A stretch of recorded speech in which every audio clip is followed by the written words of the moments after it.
Next ఆ second half ఏదైతే ఉందో అది బీభత్సంగా లేచిపోయింది అసలు సాంగ్ ఫుల్ సాంగ్ లో. అమ్మో అసలు ఆ రోజు షూట్ అయిపోయిన తర్వాత నైట్ ఏ టైం రా ఆల్మోస్ట్ ఎడిట్ అయిపోయి ఒక 1-12 అవుతుంది నైట్.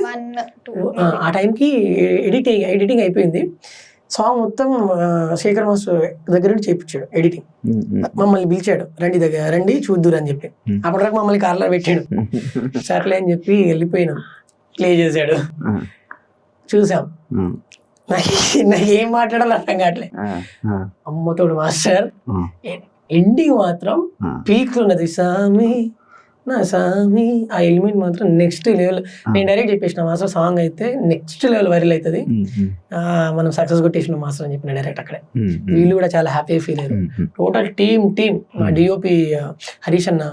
తర్వాత ఈ సాంగ్ కి మెయిన్ గా ప్లస్ సింగర్ ప్రభా, ఆమె వాయిసే రాను. అవును, అమ్మాయి వాయిస్ ఫస్ట్ ఈ అమ్మాయి పడింది అనుకున్నా. దాని తర్వాత కొన్ని వీడియోస్ లో తిని అప్పుడు ఇంటర్వ్యూ ఇవ్వడం కానీ మాట్లాడడం విన్నాను. ఓ తిని కాదులే వేరే వాళ్ళు. అంటే ఎలా అయిపోయిందంటే తినే ఆ మ్యూజిక్ పాడింది అన్నట్టు ఇంపాక్ట్ అయ్యింది అక్కడ. అదే నేను చెప్పాను కదా ఇందాక, అమ్మాయి బాగా సాంగ్ విన్నది, దానిపైన బాగా ఇంట్రెస్ట్ వచ్చింది. సో ఇన్వాల్వ్మెంట్ బాగా ఇదవుతుంది అనమాట.